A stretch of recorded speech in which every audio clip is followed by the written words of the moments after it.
Hello and welcome to the Wake Up Call podcast. Today I'm speaking with Mr. Brian McGlinchy about the 28 classified pages of the 9/11 documents. Mr. McGlinchy is director of 28pages.org. You can follow his work at 28pages.org. That's the number 2, the number 8, pages.org. You can find him on Facebook under 28pages.org and on Twitter at 28pages. For more information, please see the show notes page for this episode at wakeupcallpodcast.com/28-pages-released. Brian, thanks for joining me again. Hey, it's great to be with you, Adam. Well, thank you very much. So we talked about this, of course, last time, but now we have a little more knowledge to answer this, but I still want to make sure that everyone knows what we're talking about here. So just to start out, what are these 28 pages?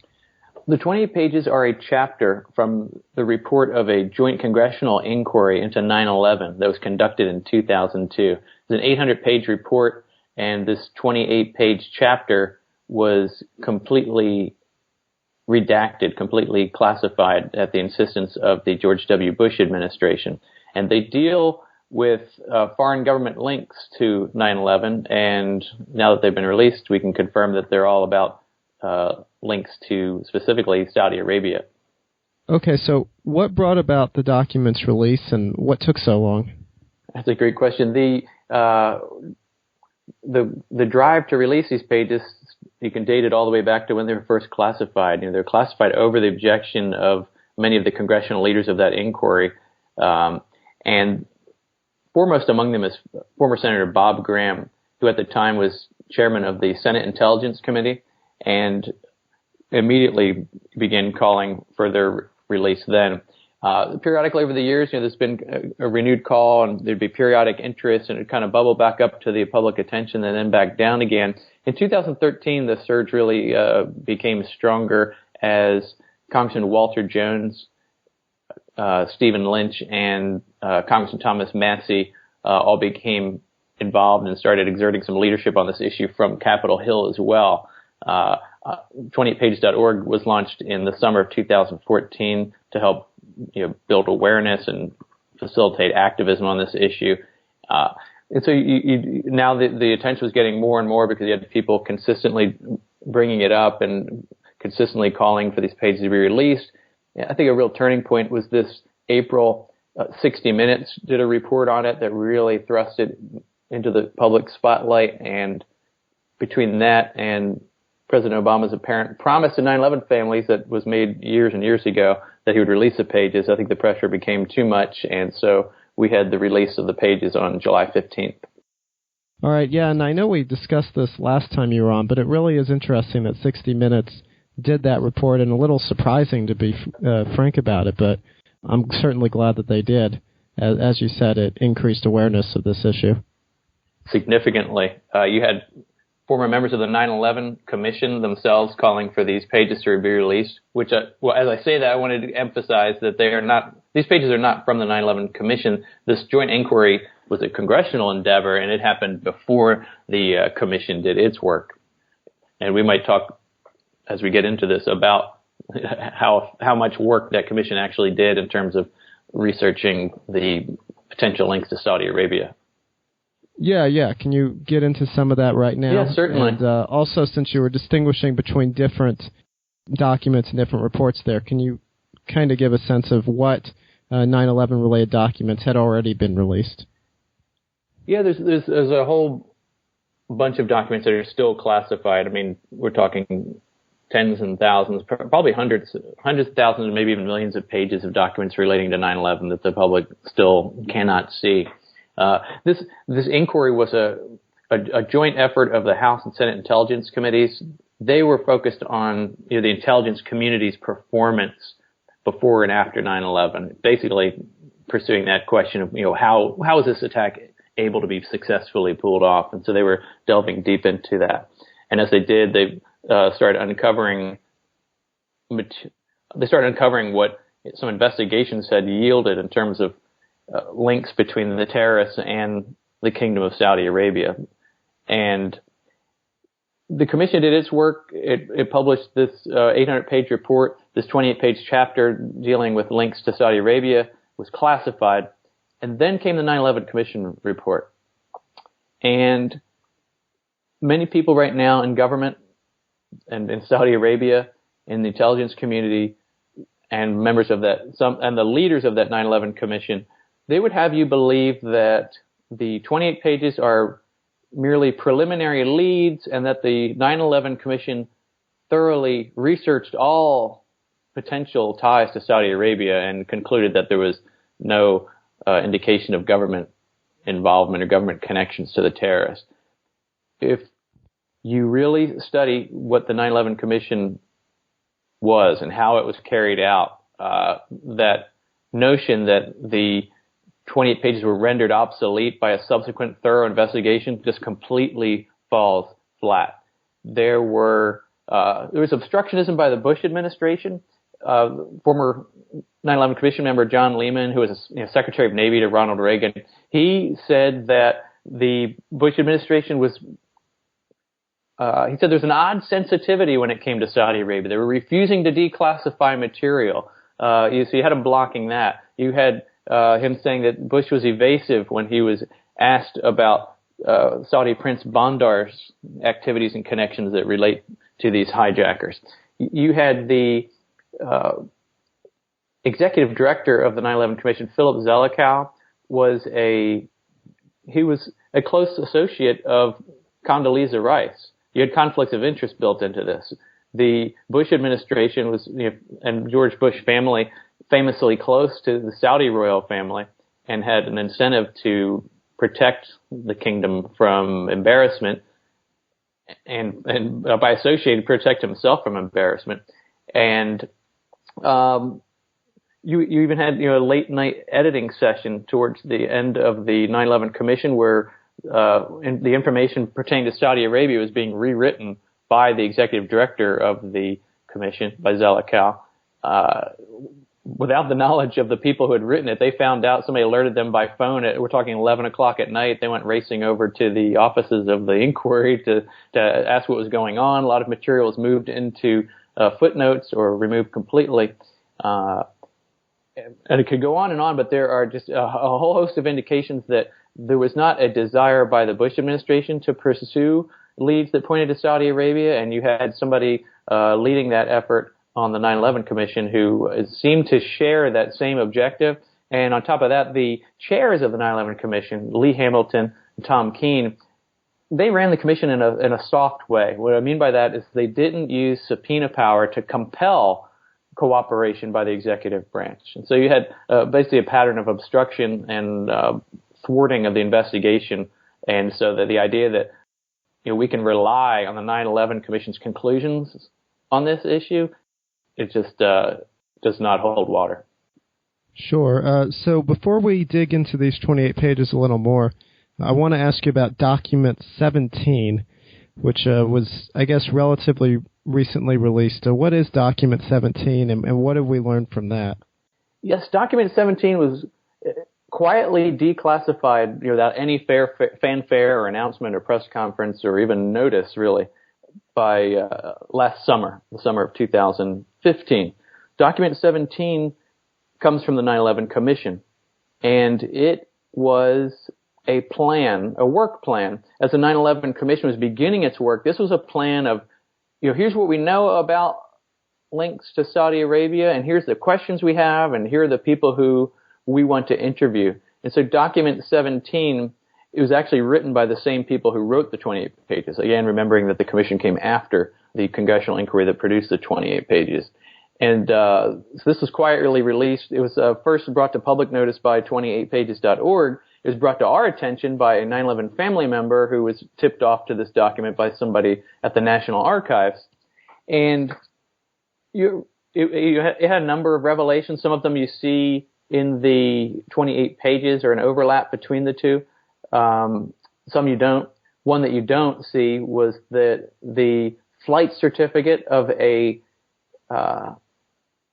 known Al-Qaeda associate was found in Pakistan, buried in a cache of documents inside an envelope from the Saudi embassy in Washington, D.C. Now, we don't know, was there an innocent reason he had that envelope and was just reusing it, or is that one of many other trails that lead toward that Saudi embassy. Another thing that was very striking in that document 17, again, this is the work plan as they're setting out their work and outlining what do we think are the most important investigative avenues that we should pursue. They asked the question, they wanted to pursue this question: to what extent have political, economic, and other influences affected the investigation of ties to Saudi Arabia?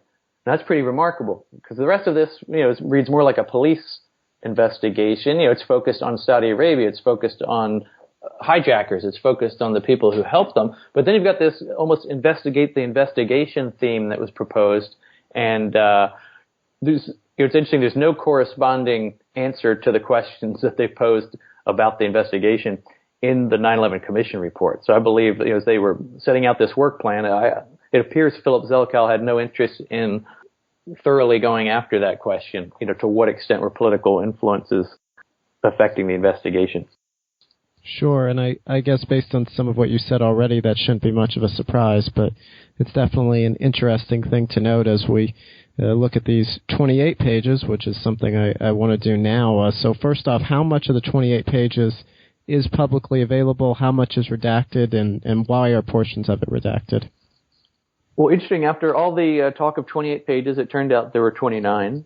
Oh, wow. And that relates to kind of an obscure formatting kind of issue, and I think is pretty benign. Some people were a little alarmed when they first saw it, but I'm not one of them.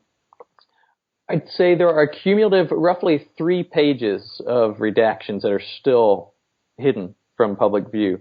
Not all together, but paragraphs here and there, a half page and sentences and that type of thing. It probably adds up to 3 pages.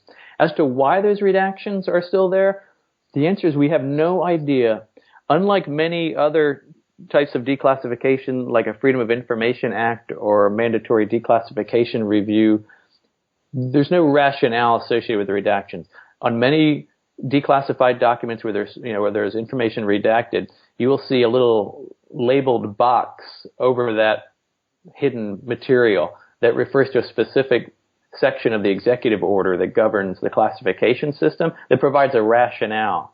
So, it might indicate to you, hey, this is classified because we need to protect sources and methods, or this is protecting an identity, that type of thing. But so there's no rationale, so it's just thrown out there for us, and with a whole bunch of black spots that still remain. So we don't know that.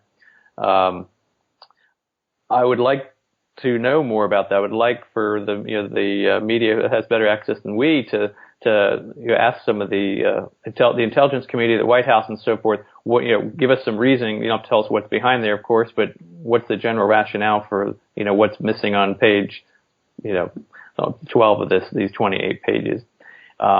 Yesterday, speaking at the Young Americans for Liberty convention, Congressman Justin Amash, who was a co-sponsor of the resolution to release the 28 pages, was asked about the recent declassification. And he said he and Congressman Thomas Masseys plan to read the 28 pages again side by side with this public version to see what exactly the government is still withholding. So that's obviously a question of great interest to us, and I'll be curious if they're able to do that side-by-side comparison and then hopefully drop some hints to us about the nature of it, or at least give us their perspective on it. As you look at some of the paragraphs, that type of thing, you find yourself frustrated and scratching your head and saying, you'll be halfway through a sentence, so the second half's blacked out. And in context, you just can't imagine where that sentence or that phrase really requires that. And we wonder if there's still a shielding of Saudi Arabia going on in this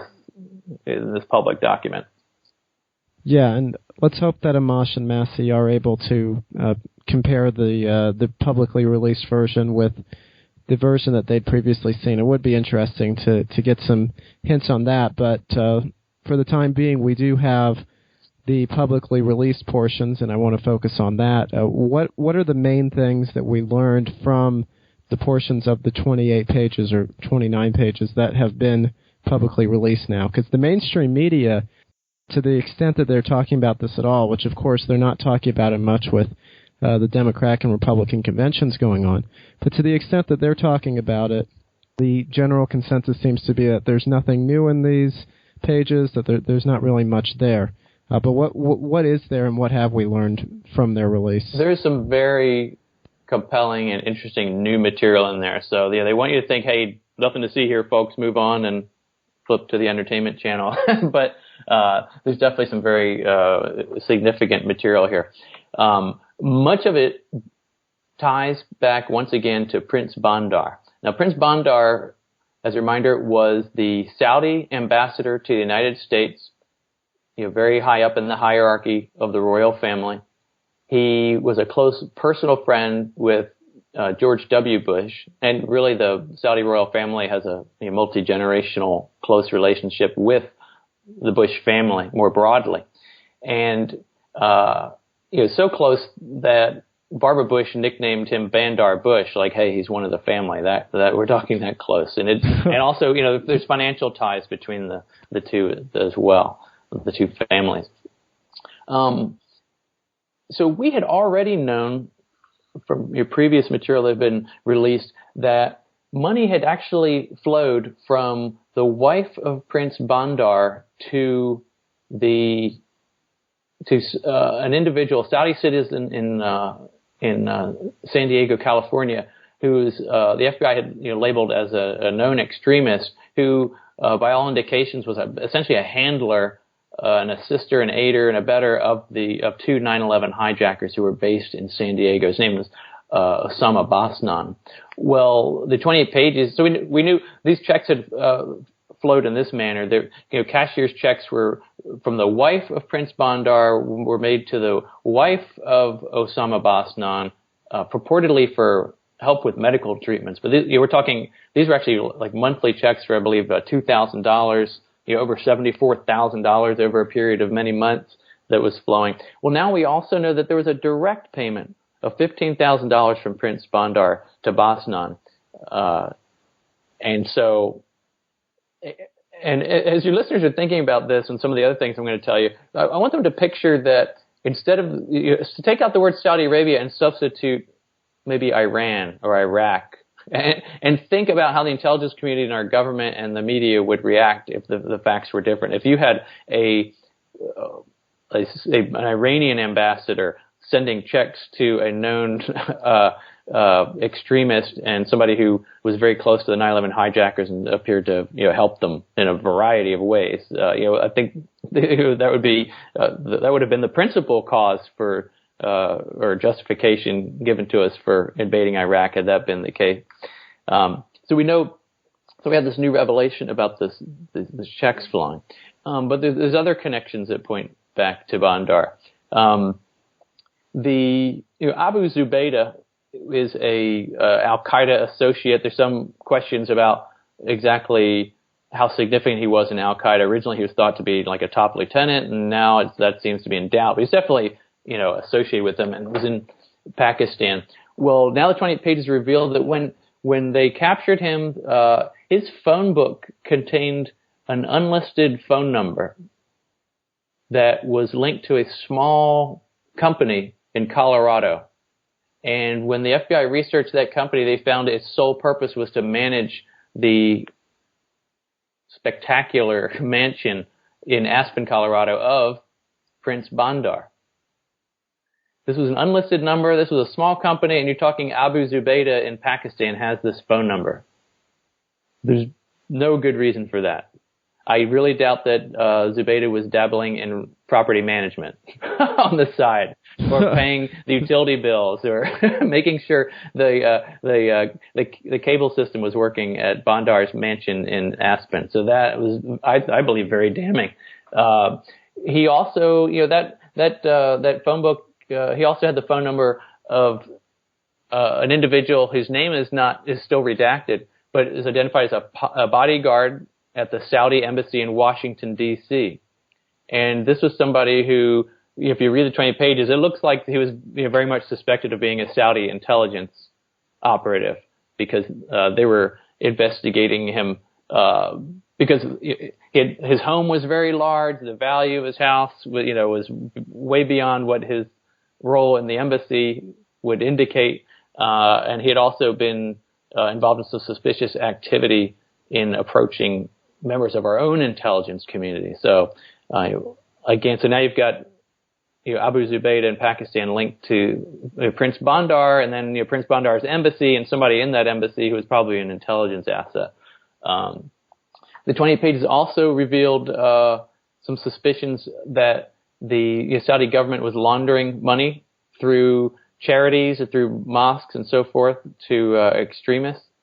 And it's just a whole bunch of connections that kind of keep tying back to Saudi Arabia, the government, the embassy, Prince Bandar. All right, and who were some of the other individuals named in the report? Is there anything about the King of Saudi Arabia in there? On 60 Minutes, one of the people interviewed during the report made it sound like there would be household names included in this release. So was that the case? Who are some of the other people implicated or otherwise mentioned in these 28 pages? Yeah, when he said he was that we would see household names in there, it looks like he was referring specifically to Prince Bandar. And we kind of thought that before they came out, that that's who it was, given what we already knew about him. Okay. There's really no other household names in the 28 pages. But, again, we've got about a cumulative 3 pages of material that is still outside of public view. So we don't know if some of the most damning or embarrassing material is still being withheld, might include some other prominent members of the Saudi family. And it's interesting to note, Prince Bandar, after he served as ambassador, his next post was as head of the Saudi GID, which is their equivalent of their CIA. So this is somebody who, after this was all over, went to become head of the intelligence apparatus. And again, there are many suspicions, and figures who appear to be intelligence assets of the Saudi government who are connected to these 9/11 hijackers. Sure. And does it say anything about the King of Saudi Arabia in the documents? Yeah, not that I saw. Okay. All right. So are there any other Saudi officials or otherwise who would be worth mentioning that the documents specifically mention as playing a major role?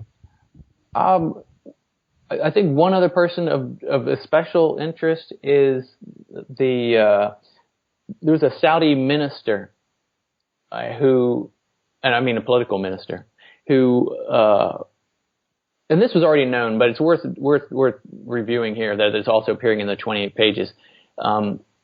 He was in a hotel in Washington, D.C. or Virginia, and the night before 9/11, September 10th, he moves into another hotel that happened to have 3 9/11 hijackers in it. The FBI, when they questioned him, he, by their indication, feigned having a seizure, went to the hospital where they declared there's nothing wrong with him. He eventually was able to, get back to Saudi Arabia without any further questioning. And then he was then promoted to be president and overseer of the 2 holy mosques at Mecca and Medina. You're talking about one of the most prestigious roles you could possibly have in the Kingdom of Saudi Arabia. So again, it's just one coincidence after another the Saudi government and even our own intelligence community and our own government would have you believe. But it's when you add them all up, each one you kind of could squint and say, well, maybe that was a coincidence. But when you add up this totality of these coincidences upon coincidences and connections back to the Saudi government, it just becomes too much to just dismiss casually. Sure. And are any governments other than the Saudis and any non-Saudi individuals mentioned or implicated in the pages? Not really that I saw. But again, there are still some lingering redactions. But I remember asking Congressman Walter Jones, interviewed him a couple months ago, about that question. Because sometimes you would see people who had read the 28 pages referring to them talk about foreign governments, and they would use a plural. And I wasn't clear. Sometimes when you're vague, you say, well, some people do this, but you really mean one person. I wasn't sure if they were that was part of being vague about protecting the classification of the pages or whether there really was another government. In any event, I asked Congressman Jones about it, and he could not remember there being any other governments implicated. And so that would tell you that if there was some breathtaking other country in there, he wouldn't have said, well, I don't remember it. If anything, it might have been an indication of another Gulf state like United Arab Emirates or something like that, or Qatar. But So I've just been no indication of another country in the 28 pages. Okay, and what would you say the biggest surprise in the 28 pages was?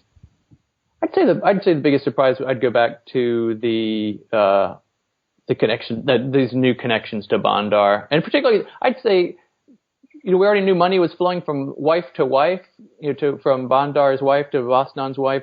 So it was very significant. I think that there was this additional direct money being paid as well that had not been revealed to the American public before.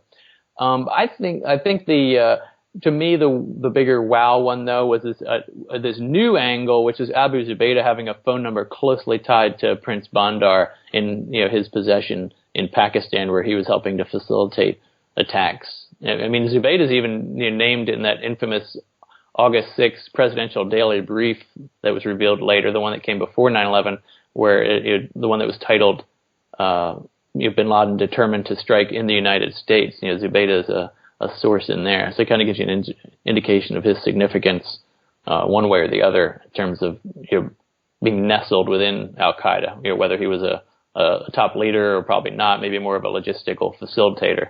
But having that number tied to Bandar, I think, is very significant and can't be, again, just brushed away casually as our governments would like us to do.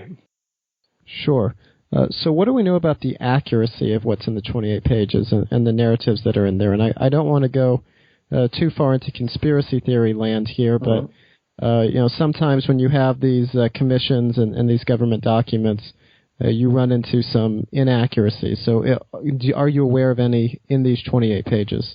I'm not aware of inaccuracies, and that was a talking point and still is a talking point from our intelligence community and some people in our intelligence community and the Saudi government. Hey, these are unvetted, uncorroborated preliminary leads, that type of thing. Senator Graham, who again co-chaired this inquiry, likes to point out that, hey, this is an 800-page report and nobody cast any kind of aspersions on the other 800 pages that were in there. This was material that came out of FBI files and CIA files. There's a CIA file referenced in here that says that declared that there's incontrovertible evidence tying the terrorists to members of the Saudi government. So as far as there being wildly inaccurate information, I don't think so. I think the bigger question is, are there innocent explanations for these coincidences?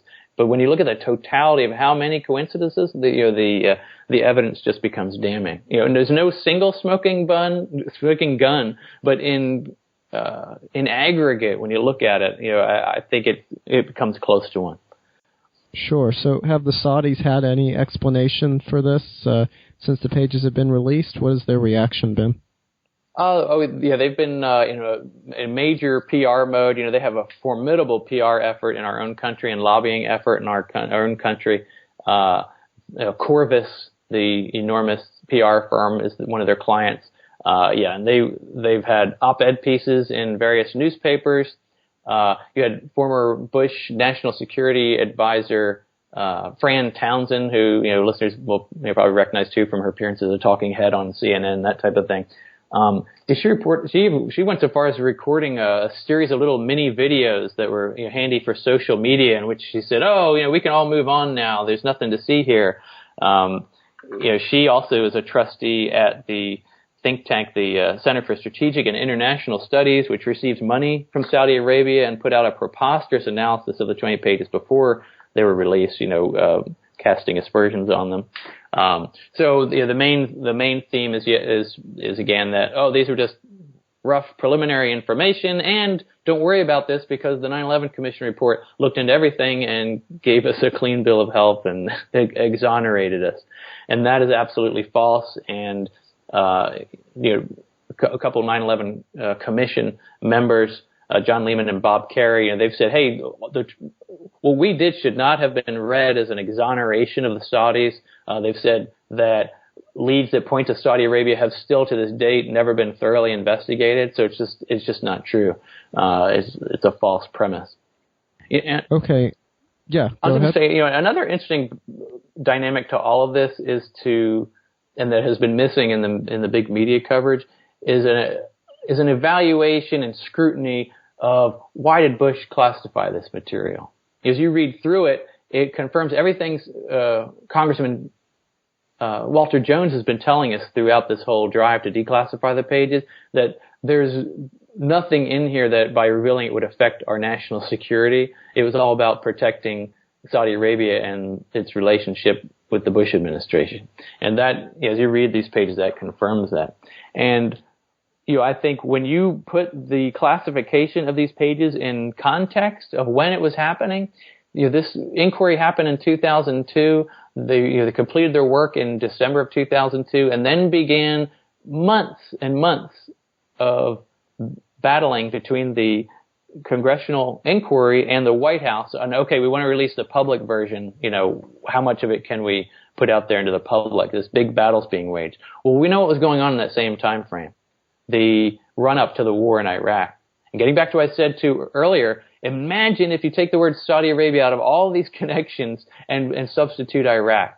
This would have absolutely been the document that would be in the hands of Colin Powell as he briefed the United Nations and made the case for war. All of this damning information would have absolutely been at the top of the heap. Instead, it's all hidden from view because it was obviously would have been a huge threat to the Iraq war narrative. People would say, well, what do you want us to invade these guys for when Saudi Arabia, by all appearances, has its fingerprints all over this event? So I think that's an important and unreported and unscrutinized aspect of this story as these pages have now come out. Yeah, it definitely is. Have we heard any reactions or responses from officials in the Bush or Obama administrations about this? No, it's been real quiet. They put it out there and that's been it. They had the perfect storm for a declassification in terms of distractions that were going on at the same time. And I had circled that date on my calendar even ahead of time because I knew that was the last date of the current congressional session. The Congress would be going into a recess that would last, all the way into the end of September. So you got, them heading out. You had the pending announcements of a VP pick by the Republican Party in the convention about to kick off. As if that weren't enough, you had the shooting. I can't remember which mass shooting happened on that evening, or the day before that happened. You also had the coup in Turkey. You even had some ridiculous, as if to cover every base. You had Adam. You had one of these celebrity blow-ups involving. I can't remember which stars, but even Hollywood had some big to-do going on with Taylor Swift. That's who it was.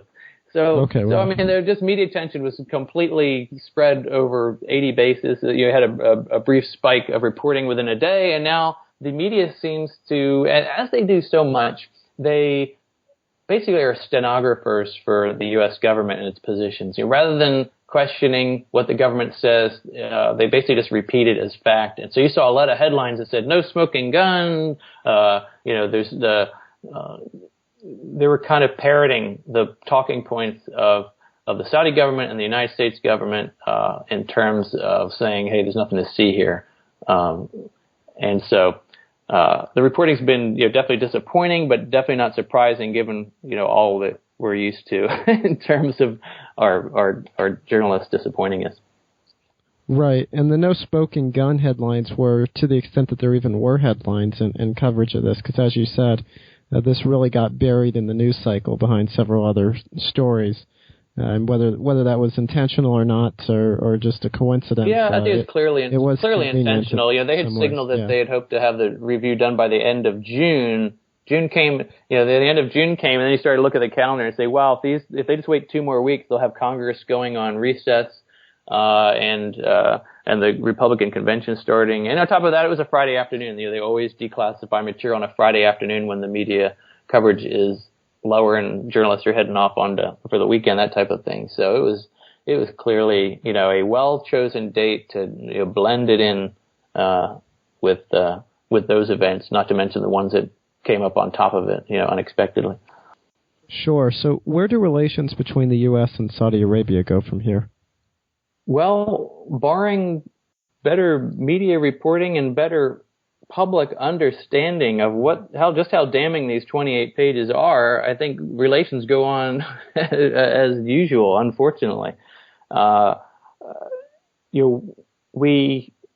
9/11 happens. We invade Iraq under what any objective person would now look back and say those were absolutely false pretenses. Meanwhile, we subsidize Saudi Arabia. We sell them advanced weapon systems. We aid and abet them in their intervention in Yemen, in fostering the so-called moderate rebels in Syria. So it's been, business as usual. Unfortunately, I'm afraid that at this point that might continue. There's another avenue of transparency that may come to the fore shortly, hopefully, and that is in the courtroom. And there's a bill before Congress right now. It has passed the Senate and it will be in front of the House when they do get back from recess, called JASTA, or the Justice Against Sponsors of Terrorism Act. And what it would do would lower the thresholds of our sovereign immunity laws. Our sovereign immunity laws basically outline when a U.S. citizen can sue a foreign government. And those hurdles are very, very high right now. JASTA would lower them in such a way that it would enable 9/11 family members to sue the Kingdom of Saudi Arabia. It doesn't find Saudi Arabia guilty. It merely gives those family members that day in court in which they can try to make that case. And our courtrooms are one of the great avenues of transparency for our government. A lot of information that has come out about 9/11 and other events comes out in the courtroom through depositions and through the discovery process. You've got judges intervening if plaintiffs or defendants want documents from the government declassified. You've got judges starting to participate in that process. So that could be a new avenue of transparency on this, and it's certainly a sensitive one for that U.S.-Saudi relationship. When JASTA passed the Senate, you got word that the Saudi government was indicating that should it pass the House and be signed by the president, that they would divest themselves of upwards of $750 billion in U.S. assets. The implication there that, hey, there'll be consequences for the U.S. economy if this happens. They said they needed to do that from a asset protection point of view, guilty or not. If this money's in jeopardy, they better get out of the United States. But that obviously made big headlines when that threat was put out there. Now, many people in the Finance Committee look at this threat and say that's not really a big deal. They own quite a lot of Treasury bonds, but the Treasury market is, by virtue of our ridiculous 18 trillion in debt right now, is so enormous that it could probably absorb them divesting anyway. But it does kind of indicate the sensitivity of this and what it could mean for that relationship. The White House has hinted that it would veto JASTA, or that it would not be comfortable with it. It passed through a unanimous voice vote of the Senate. Okay, so next we've got the House taking it up. If it sails through the House, then it would put President Obama in an uncomfortable political position. The idea that he would veto that, in other words, when you've got 9/11 family members trying to have their day in court. So we'll have to see.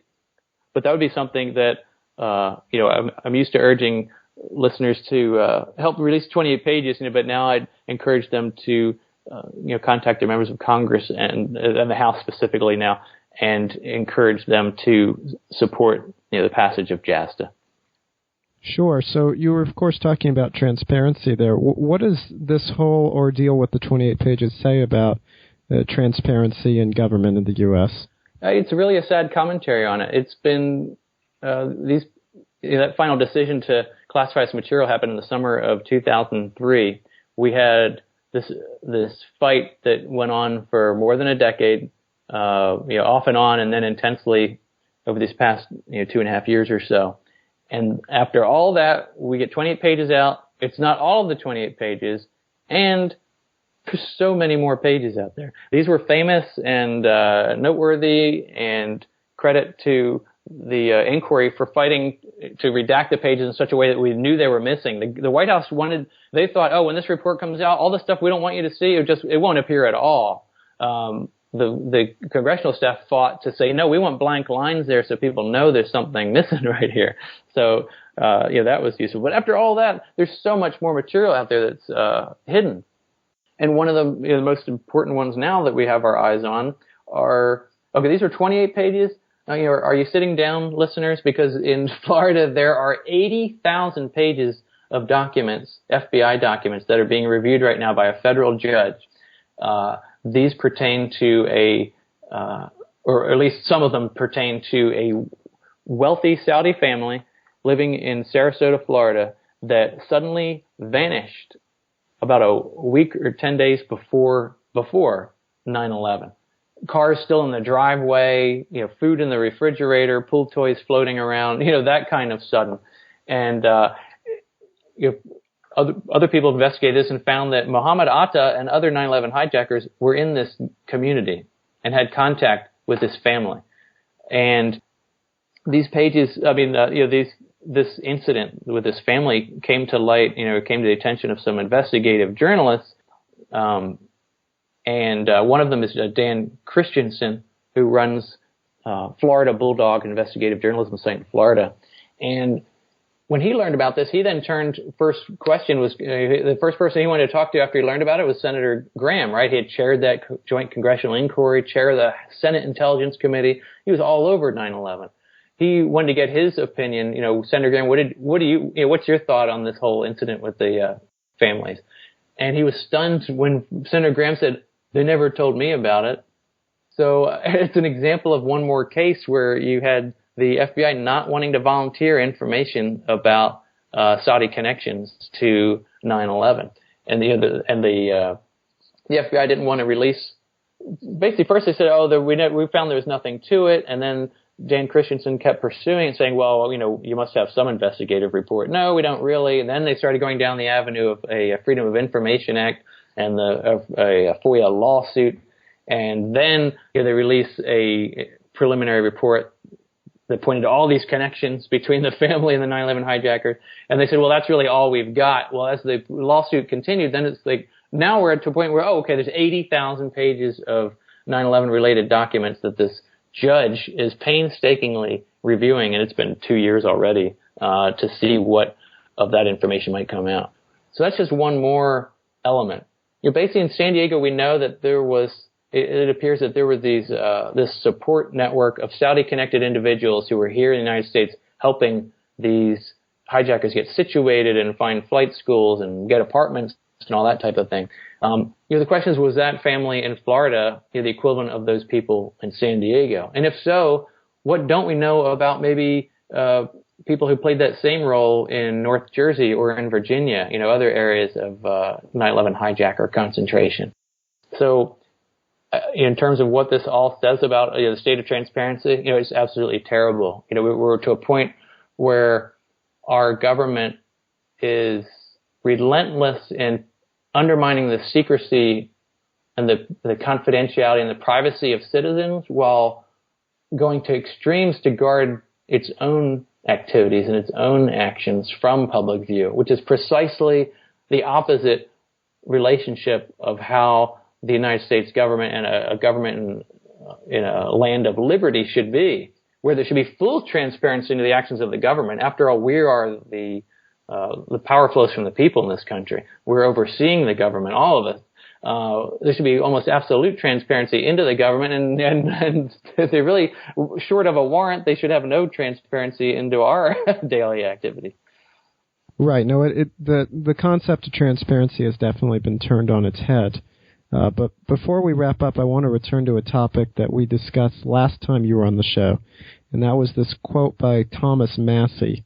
And I'm paraphrasing here, but he basically said as he read the 28 pages that he was constantly rearranging his view of history. And that was Thomas Massey, the congressman from Kentucky. So do you think Massey's quote makes more sense now after the 28 pages, or at least the parts of the 28 pages that have been released, now that those have been released? Do you think Massey's quote is accurate? What are your thoughts on that quote in light of the information that we now have? I think it's accurate, and in this sense, and to convey this, I'm going to share a quote from another person, another congressman who had read the 28 pages. Before they came out, we just kept relying on all these little hints and cryptic comments that were made. Earlier this year, Congressman Rick Nolan of Minnesota, he said, the 28 pages confirm that much of the rhetoric preceding the U.S. attack on Iraq was terribly wrong. And I think when you tie that to Congressman Masseys saying they prompted him to rearrange his understanding of history, I kind of think I think there's almost conveying that same sentiment. That is, we invaded Iraq in the post 9/11 war, fevered state of the United States. You had the Bush administration trying to find any link between 9/11 and Iraq they could. Reports even that, a lot of the torture was aimed at getting confessions or information that would tie 9/11 to Iraq. Think about, the concept of torture is reprehensible enough, let alone when you were doing it, pursuing an empty lead, a false lead, that was never proven, no connection between a secular dictator who has no interest in fostering religious extremism in his country, and the idea kind of falls flat on its face to begin with. So you had all that going on. You had the Dick Cheney trying to say that Muhammad Atta met with Al Qaeda, with Iraq intel people in Prague. If you look into that, that was bad intelligence. The CIA thought it was bad intelligence, but it was still repeated and said to the media. So on the one hand, you had that happening. In the meantime, you've got this whole hidden chapter, all these connections pointing towards Saudi Arabia, and I think that's what he meant by rearranging his understanding of history, because this was nothing of the sort that was being talked about back then, and our understanding of the dynamics of the Middle East and why we needed to take out Saddam because he's connected to terrorism and he's building these non-existent weapons of mass destruction, and he's going to give them to terrorists. But that was all, as Congressman Rick Nolan said, terribly wrong, and just kind of underscores the duplicity of the government. I was on the Liberty Report with Ron Paul last week, had that honor, and he made the point that this is great that we have transparency now 13 years after the fact. We've got to get to where there's more transparency on the front end, because if we had transparency on the front end in 2002 and 2003, we might not have invaded Iraq. I hope to think we wouldn't necessarily have invaded Saudi Arabia. That's not necessarily, what I would have advocated, but, we need more transparency on the front end before these terrible decisions are made. Definitely. And on that note, I want to thank you for joining me today. For those in the audience who are interested in learning more about the 28 pages and their release, what readings and resources do you recommend they check out? Well, I would definitely say come to 28pages.org and our blog. For starters, to take that first initial view, I would look at the recent article that says Selected Revelations from the Declassified 28 Pages on 9/11. And of course, from that article and from 28pages.org, you can read the 28 pages yourself, end to end, along with some black spots. And then at the bottom of that article, we link to several other ones. If you want to keep diving deeper and deeper, and in particular, Larissa Alexandrovna wrote a very thorough, multi deep dive page analysis of the 28 pages and all the connections within them. So, but definitely start with that article to give you that first high-level view of some of the highlights, and then you can go from there. All right, and what are the best ways to follow your work? Definitely, if you're on Twitter, it's at 28pages, 28 pages.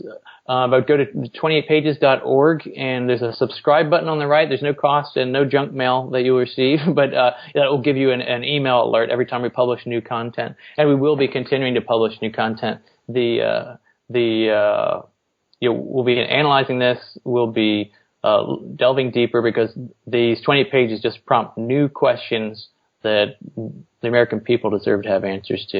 In addition to that, we also have a Facebook page that you can find and link to and like us from 28pages.org. Okay, great. And where does 28pages.org go from here, now that much of the 28 pages have been released? Just over these next several weeks at least, we will be continuing to study this issue and help citizens understand what the significance of these 28 pages, and just as important, help to journalists to appreciate the significance so that they can report on this and maybe revive this now that the first wave of distraction had its good effect. This should linger and should resurface into the public discussion. And the calendar works in our favor a little bit because we're coming up on, unfortunately, the 15th anniversary of the attacks. And so I would expect to see some new work from journalists looking back at these 28 pages and giving them a second look. Okay, great. Well, I want to encourage everybody to go check out the show notes page for this episode at wakeupcallpodcast.com/28-pages-released, past tense on released. And, of course, there will be links to 28pages.org and to all the articles and resources that have been mentioned over the course of this interview and the appropriate Facebook and Twitter pages. So wakeupcallpodcast.com/28-pages-released with a D at the end, past tense, as the place to find all of those resources and every resource related to this episode. And I want to encourage everybody, while they're on our website, to sign up for our email list and to subscribe on iTunes or Stitcher or your preferred podcatcher. Both of those things will allow you to stay up to date on what's going on with the show and ensure that you never miss an episode. And Brian, I want to thank you for joining me today. It was definitely exciting to see that at least the vast majority of these 28 pages were released. And it's been interesting to dive into them and try to figure out what we have learned from the 28 pages, what there still is to learn, and what sorts of conclusions we can draw from all this. So thank you very much for joining me and helping me to take a look at that. Thank you, Adam. It's great to be with you, and I would second your recommendation to listeners to subscribe to your podcast. I subscribed after you interviewed me last time, and I've been really enjoying the variety of topics and definitely a good deep dive analysis of a lot of issues that have been really informative for me. Well, thank you for the kind words, and of course, I second the recommendation that everybody go to 28pages.org and take a look there. And thank you very much again, and hopefully we can talk again in the future as there are even more developments on this matter. Great to be with you. All right, well, thank you. Thank you for listening to this episode of the Wake Up Call Podcast. If you would like to listen to more episodes, please subscribe, rate, and review the show on iTunes, or subscribe on Stitcher. And check out our website at wakeupcallpodcast.com. There you will find show notes pages and comment sections dedicated to the show. You can also email us at contact@wakeupcallpodcast.com if you're interested in being interviewed for the show or have any other suggestions. Thank you.